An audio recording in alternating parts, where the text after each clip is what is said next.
Hoje nós estamos, como sempre, no meio de uma série, como eu sempre falo, mas hoje eu acho que a mensagem vai ser um pouquinho mais pesada. Se você está nos visitando mais uma vez, aqui a gente usa o costume de pregar em séries, igual novela, sabe? Tem capítulo hoje, aí quando acaba você fala, poxa, e amanhã? Aí amanhã tem outro capítulo, aí quando acaba o capítulo você fala, o que vai acontecer com o mocinho e tal? Aí você volta no outro domingo e a gente vai de capítulo em capítulo. Então hoje a gente tem o terceiro capítulo dessa novela, chamada O Evangelho. Hoje nós vamos na terceira mensagem falar sobre o Evangelho, é um processo de aceitação. Nós tivemos a reconciliação, a redenção, e agora nós vamos falar sobre o Evangelho da aceitação, principalmente para as pessoas que não conhecem Jesus, mas as pessoas que estão lá fora. Nós, antigamente, antes de conhecermos a Cristo, a gente precisa entender que Ele nos aceita, independente daquilo que a gente acha que é o que faz. Então esse aceitar é o que nós vamos tratar hoje. E hoje a mensagem ela é um pouco, digamos assim, vai ser um pouquinho mais pesada do que o normal. Então, para você que já frequenta a igreja, para você que já conhece um pouco disso que a gente está tratando, eu acredito que vai soar como uma repetição para você, mas se você não conhece, hoje você tem o ápice da série, você vai ouvir o que é o Evangelho. Talvez você ande na rua e fale assim, poxa, eu conheço um monte de Evangelho, mas não sei o que é isso que eles acreditam. O que é o Evangelho? Hoje você vai ouvir o que é o Evangelho sem tirar nem pôr, sem adição nenhuma. Está preparado? Posso? Ou pula a mensagem? Porque tem uma outra mensagem aqui no finalzinho mais levinha. Posso pular também? Não, vamos lá. Eu vou fazer duas coisas hoje. Eu vou ler um texto muito curto, que está no meu livro favorito, na carta aos Romanos. Eu vou tentar expor esse texto, não com tanto detalhe, mas vou tentar expor esse texto para explicar o que é o Evangelho. E aí, depois eu vou contar uma historinha que está na Bíblia, mas você vai ter que tentar adivinhar onde ela está. Beleza? Então vamos lá. Se você tiver sua Bíblia, pega aí a sua Bíblia, abra ela em Romanos. Vou falar do Evangelho. Quem pode dar um chute aí de qual capítulo que eu vou usar? Eu vou definir o Evangelho. Romanos, capítulo... todo ele, né? Porque Romanos fala todo sobre o Evangelho. Capítulo 1, logo no começo, capítulo 1. Se você não tem muita familiaridade com a Bíblia, ali logo no começo do Novo Testamento, Mateus, Marcos, Lucas, João, vem o livro de Atos, depois vem Romanos. Romanos, capítulo 1, versículos 16 e 17 são os versículos que eu vou ler. Vou ler ele primeiramente e depois a gente vai explorando. Todo mundo achou? Romanos 1, 16 e 17. Se você não tiver a Bíblia contigo, você pode pegar com a pessoa emprestada do seu lado. É bem simplesinho também. Diz o seguinte: eu não me envergonho do Evangelho, porque é o poder de Deus para a salvação de todo aquele que crer, primeiro do judeu, depois do grego, porque nele, o Evangelho, é revelada a justiça de Deus, de fé em fé, como está escrito, o justo viverá pela fé. Amém. Pai, nós te pedimos que o Senhor fale conosco através desses versículos também, como já tem falado através das músicas, que as palavras que eu vá dizer aqui sejam eficientes para alcançar o coração daqueles que precisam, para alcançar o coração de todos nós que estamos aqui, e principalmente para que nós aprendamos o que é o Evangelho, para que nós saiamos daqui hoje, ó Pai, certos do que é o Evangelho, para que nós possamos também defender este Evangelho do Seu Filho Jesus Cristo. Nós te agradecemos pela Sua palavra, em nome de Jesus. Amém. Amém. Bom, essa leitura, ela é provavelmente provavelmente o meu versículo favorito, Romanos 1,16. Eu não me envergonho do Evangelho, porque é o poder de Deus para a salvação de todo aquele que crê. Esse texto, ele tem tanta coisa para falar desse texto. Esse texto, para você ter uma ideia, se você faz parte da capela ou de qualquer igreja que é protestante, ou seja, uma igreja evangélica que não é católica, a sua igreja e a minha igreja e a nossa igreja nasceu por causa desse versículo. Sabia? Tinha um cara chamado Martinho Lutero, que era um monge católico, um frei católico, sei lá o que ele era católico, padre, sei lá. E aí, no meio dos estudos dele, lendo sobre Romanos, preparando as suas lições. Isso tudo aí foi o que disparou no coração dele a ideia de que alguma coisa não estava batendo e ele precisava começar esse movimento que a gente chama hoje de reforma. E esses versículos foram o que falaram com ele através de estudos de outros teólogos já de antigamente, esses dois versículos, Romanos 16 e 17. Então hoje, por que eu falei que a mensagem é pesada? Porque hoje você vai entender o que Martinho Lutero teve que entender, o que João Calvino teve que entender, que Agostinho entendeu lá no princípio, logo depois de Cristo, lá 300, 400 anos depois de Cristo. Você vai entender isso. Isso é grosso. Quando você sair daqui hoje, não tem mais desculpa. Todo mundo que te perguntar, você vai conseguir pelo menos explicar o que é o Evangelho. Então ali, antes da gente começar a explanar, a gente precisa entender por que esse versículo é importante. Os estudiosos dizem que se você entender Romanos, você vai entender o Evangelho inteiro. Qual livro que eu cheguei agora nesse negócio de crente, não conheço muito bem, estou querendo estudar um pouquinho mais. Se você ler Romanos, se você entender Romanos, você vai entender tudo. Você não precisa entender mais nada, está tudo ali, dizem os estudiosos. Então, Romanos é fantástico. E nesse versículo ele diz algo importante, que o Evangelho ele é o poder de Deus para todo aquele que crê. Ele é o poder de Deus para a salvação, para todo aquele que crê. Sabe o que quando a gente vai pregar assim, a gente estuda às vezes outras línguas para ver o que diz no original, para a gente explicar melhor, tá? Sabe o que a palavra todo significa em grego? Todo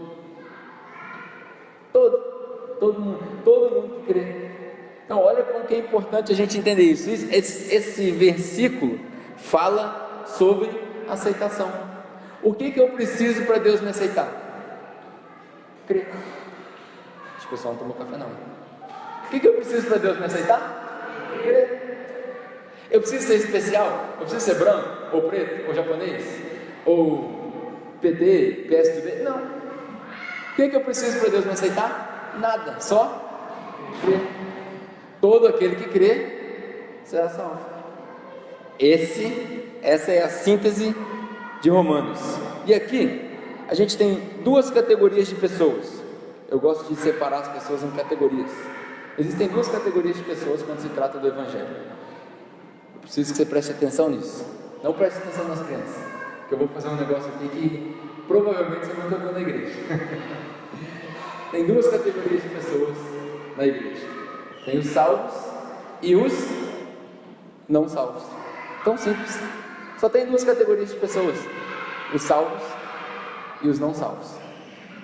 Dessas duas categorias, quando se trata dos não salvos, tem aqueles que nunca ouviram, os ignorantes, né, eles nunca ouviram, e aqueles que resolveram ignorar a mensagem, ouviram, mas rejeitaram. Mas só existem duas categorias de pessoas: os salvos e os não salvos.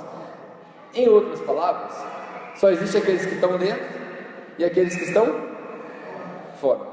Com o Evangelho não tem meio termo, só tem quem está dentro e quem está fora. Quando eu estava preparando essa mensagem, eu lembrei de uma música. Meu passado, eu não cresci na igreja e tal, então eu lembrei de um pagode que tocava antigamente. Quem gosta de pagode aí vai entender isso. Que a musiquinha fala: tô dentro, tô fora. Uma musiquinha dos Morenos, das antigas. Quem lembra dessa música? Todo mundo, nossa, vocês estão precisando se arrepender dos seus pecados. Enfim, eu cantava essa música direto, né? Como é que é? Tem churrasco o ano inteiro. E assim vai, todo mundo sabe, não vem não que todo mundo sabe. Enfim, pelo menos isso vai soar no seu ouvido. E aí eu descobri que o cara que escreveu a música se converteu, né? O Vaguinho, ele se converteu. E aí ele parou de cantar os pagodes dele e tal. Eu falei: poxa, vou fazer bate certinho com a minha mensagem, vou dar um presente para ele. Então, essa mensagem vai para o YouTube. Vaguinho, na hora que você ver essa mensagem aí, vai chegar em você. Você grava essa música que vai ficar legal para você. Eu vou cantar uma música agora, eu não canto, tá? Mas eu vou cantar uma música, é um remix. Estão preparados? Um remix do Tô Dentro, Tô Fora do Vaguinho. Tá filmando. Mas eu convidei um amigo para ficar bem pagode mesmo. Para ficar bem pagode, eu convidei um amigo meu. Ele vai vir aqui fazer um solinho aqui, um cavaquinho, pra gente cantar essa música. Chega aí. Nós vamos fazer. O menino tá tímido. Vamos dar uma salva de palmas para ele?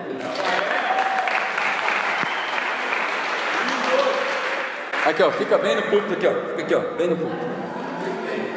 Ó, eu não canto, tá? Então vocês vão ter que me ajudar.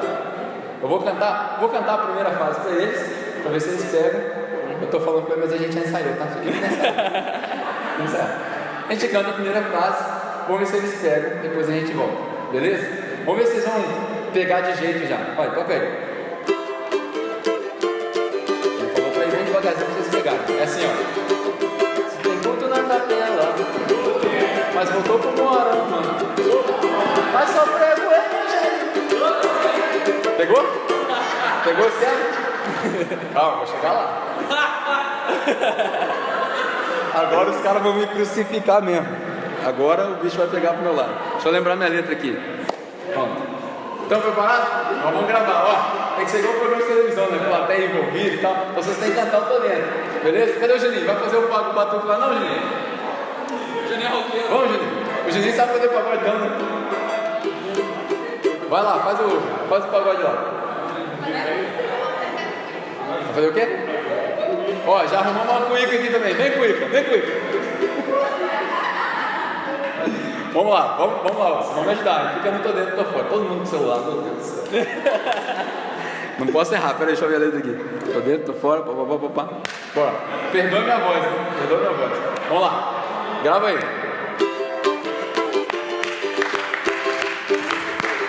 Vamos lá.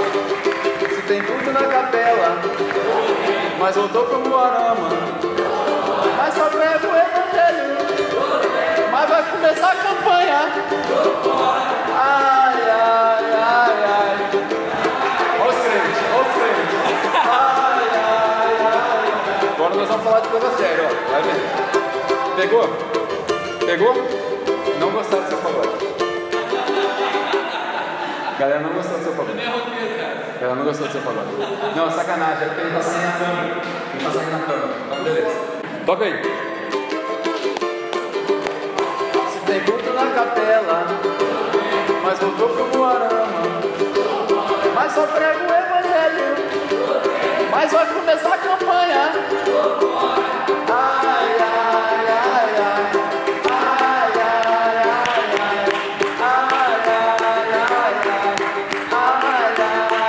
Parte séria agora, hein? Agora vamos falar de dinheiro, ó. Como é que é o dinheiro? Vai tocando aí. Chega junto no dinheiro, 10% de mentira. Mas é Novo Testamento, mas se for só pro levitar. Ai, ai, ai, ai. Ai, ai, ai, ai. Ai, ai, ai. Acabou não, ó.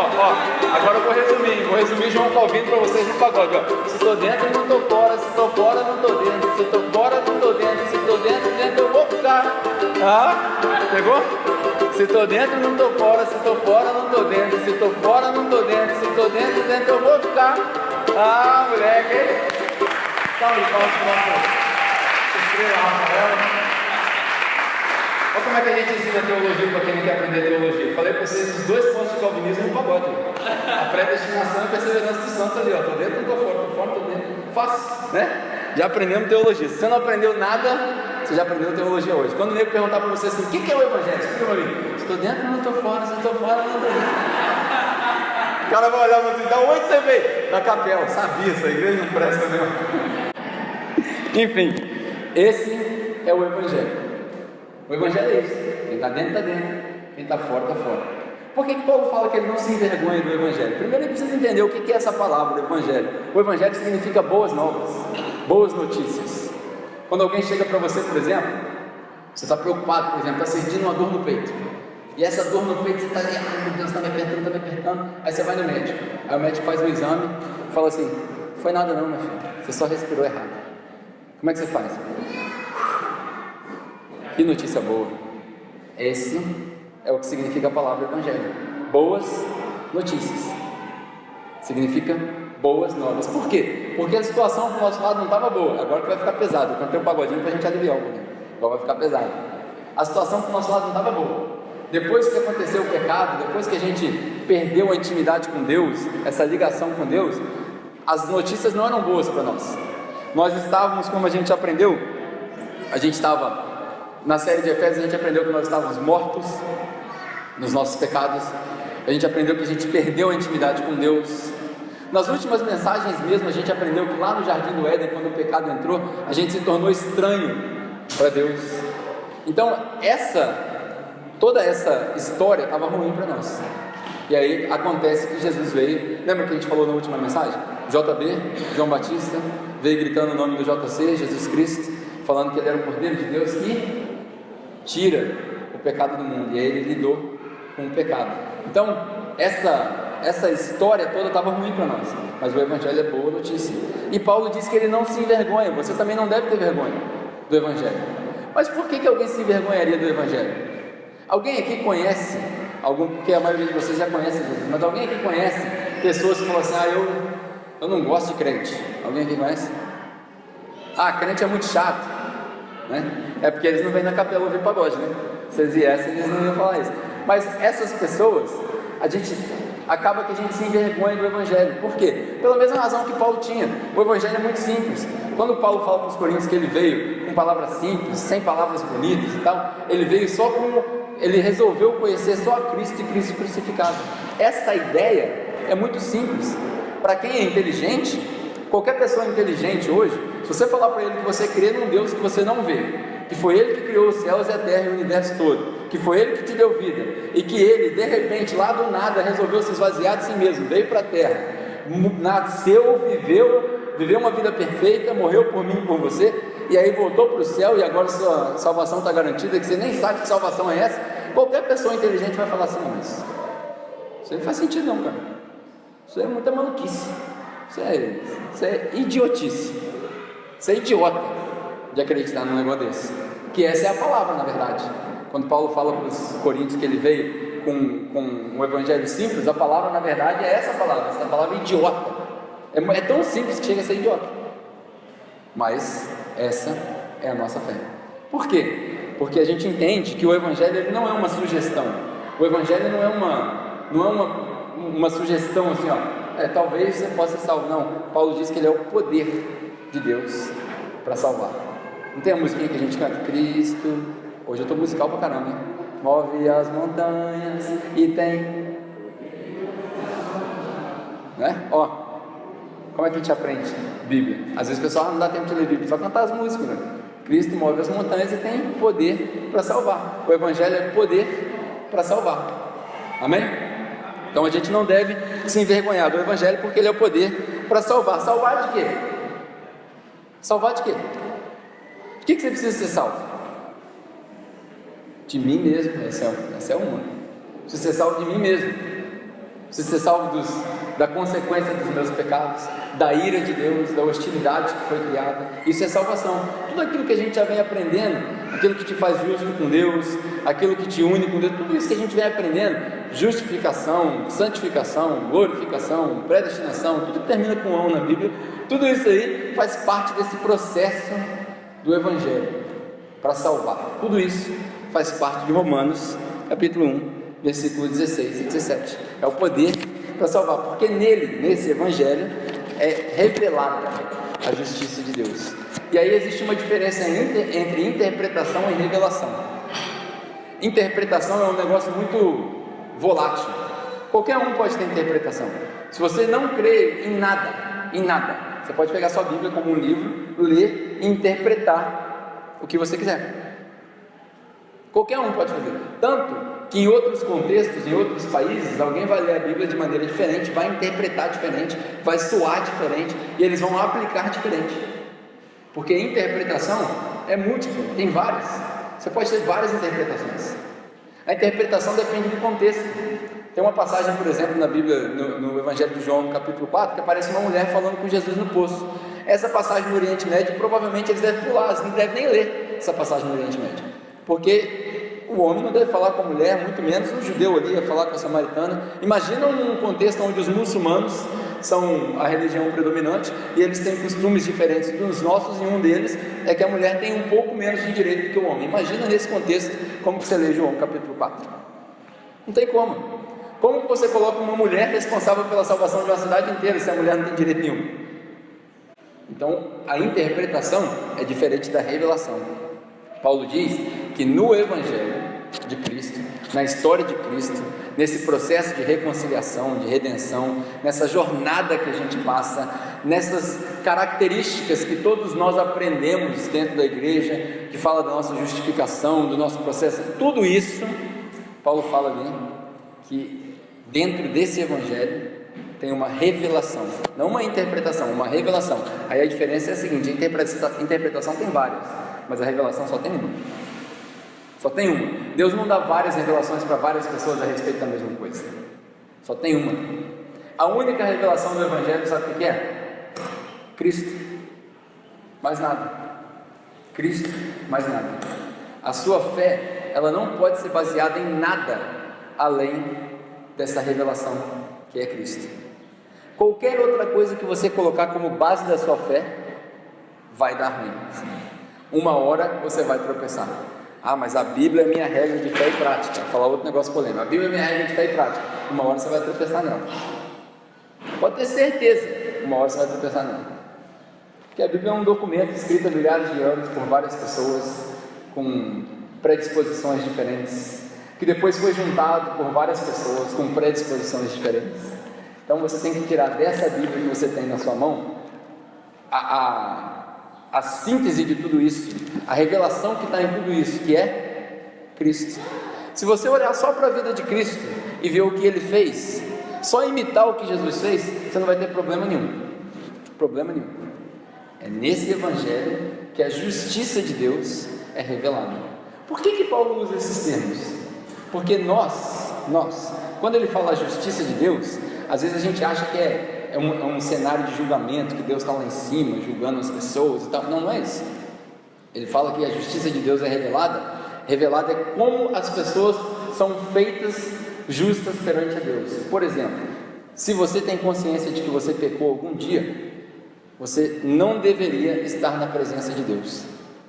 Pela lógica, o próprio Deus diz, pelo material que a gente tem suficiente para estudar, que o santo não se mistura com o que não é santo, e você que não é santo, nem eu, não deveria estar na presença do santo.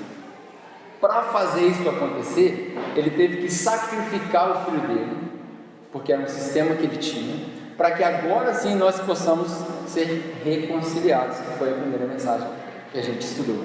Então, quando a gente lê tudo isso, que a gente aprende sobre esse evangelho, essa revelação de Cristo, é nesse evangelho, no exemplo de Cristo, que a justiça de Deus, a maneira com a qual eu e você somos justificados perante a Deus, é revelada. Você quer saber como faz para ir para o céu? Na mensagem que vem eu vou falar um pouquinho mais sobre isso na quarta mensagem. Como que faz para herdar o reino dos céus? Vai vir na quarta mensagem, mas por agora, a única coisa que você precisa aprender ou entender é que a síntese de tudo isso é Cristo. Cristo, mais nada. Às vezes a gente lê ali que o evangelho é o poder de Deus para a salvação. Eu não sei você, mas se você parar para reparar, talvez você nunca tenha reparado, mas se você parar para reparar, desde sempre, desde o princípio da igreja, desde o princípio da humanidade, o homem está sempre em busca de poder. Sempre, o homem sempre quis poder. Na história da igreja, por exemplo, durante muito tempo se vendeu pedaço de madeira do berço de Jesus, se vendeu água benta que vem sei lá de onde, se vendeu terra de Jerusalém, se vendeu espaço no céu, durante muito tempo, até hoje, né? De vez em quando, vou falar mais um negócio polêmico, de vez em quando você liga a televisão de madrugada, você vê o pessoal vendendo as coisas, vende água de não sei o que, terra de não sei o que, vende, esses dias eu ouvi uma história aí de que estava vendendo garrafinha dentro da igreja para fazer promessa. É a coisa mais absurda que existe, é eu querer fazer uma promessa com Deus em troca de dinheiro. Aí eu vou comprar isso daqui e vende água, vende garrafa, vende travesseiro, vende perfume, vende manto, vende suor, tudo vende, porque eles acham que as pessoas estão em busca de um talismã de poder. Ah, se eu pegar o suor do fulano de tal lá, aí eu estou curado. Da onde eles tiraram isso?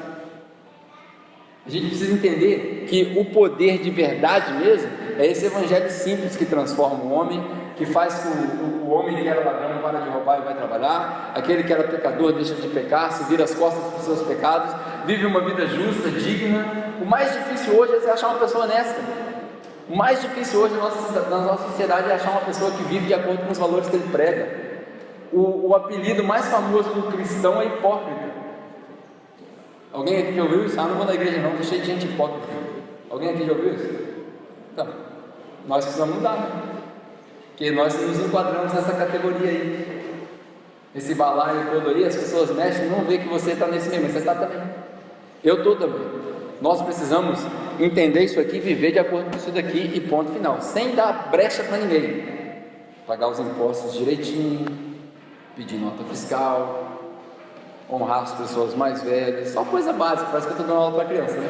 Só coisa básica, mas esse é o Evangelho. Amar o próximo, como Cristo amou a igreja, se colocar no lugar do próximo, sentir a dor do próximo, que se chama compaixão.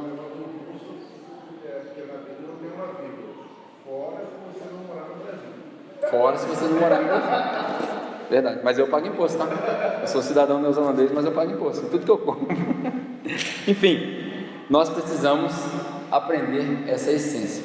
E aí, para a gente finalizar, terminar o nosso culto, eu falei para vocês no começo que o Evangelho, ele é um processo de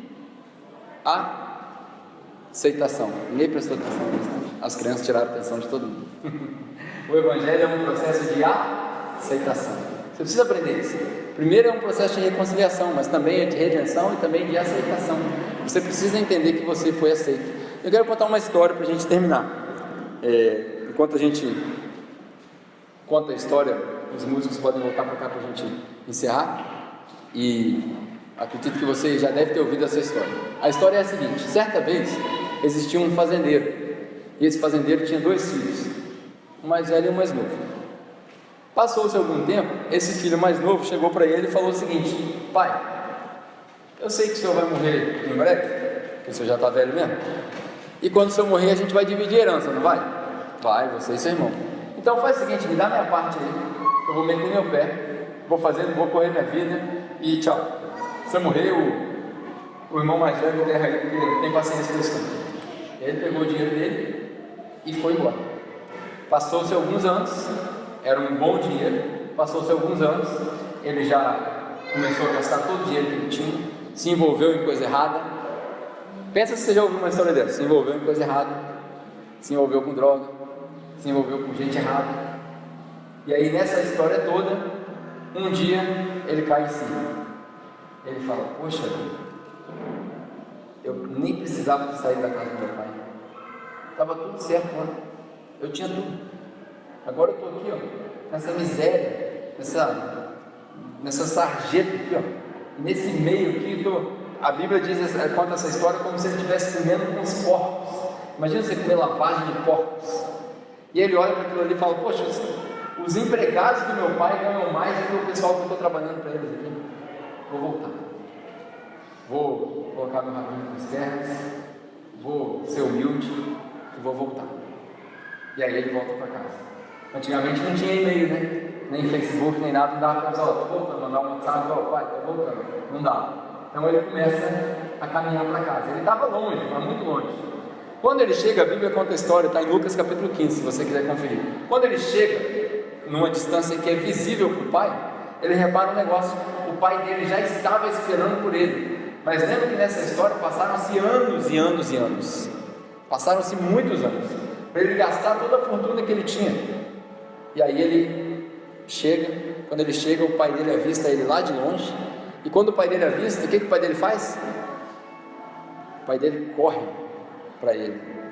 Olha que cena. Não sei você, mas eu saí de casa porque eu tentei matar meu pai quando eu tinha 17 anos. Eu fiquei fora de casa, fui morar entre casa de amigo e rua, e passei poucas e boas, até que um dia Deus consertou a situação e eu voltei para casa. E essa história sempre mexe comigo, porque vê a cena do pai. O pai estava esperando pelo filho e o pai vai correndo de encontro ao filho. Ele não espera o filho vir. E o filho já tinha um discurso todo organizado já. Ele já tinha ensaiado. A Bíblia conta lá em Lucas capítulo 15 que ele já tinha ensaiado uma história. Ele ia falar: pai, me perdoa, eu pequei contra ti, e se eu puder, eu volto para trabalhar, eu não preciso de nada, eu só quero trabalhar. Mas a Bíblia conta que o pai dele correu até ele, e quando ele começou a falar: pai, me desculpa, o pai fez assim: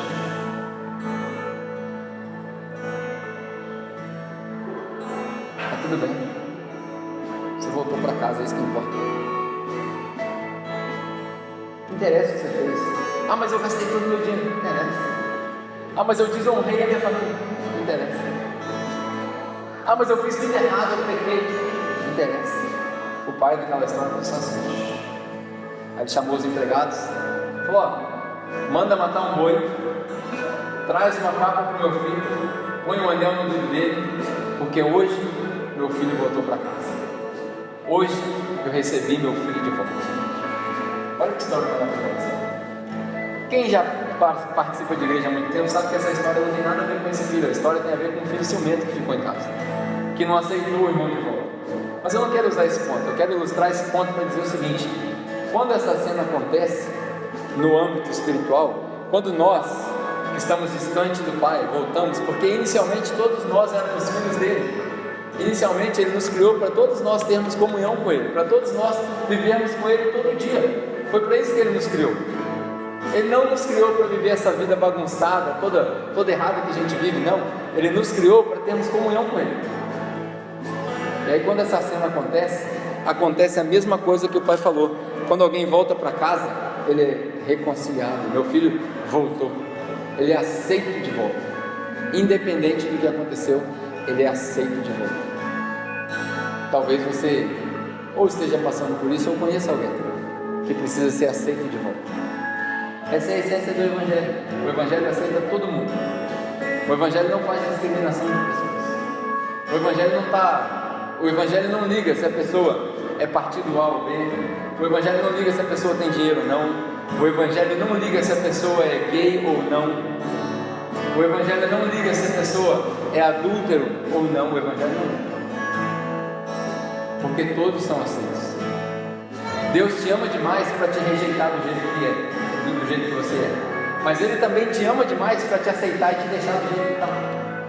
Quem faz a transformação é Ele. Não adianta nada eu apontar o dedo para você e falar: você precisa mudar. Porque eu também preciso mudar. Todos nós precisamos mudar. Todos nós. Então que hoje seja um dia que você entenda que o Evangelho ele é um Evangelho de aceitação também. Que Deus nos aceita do jeito que nós somos. Amém?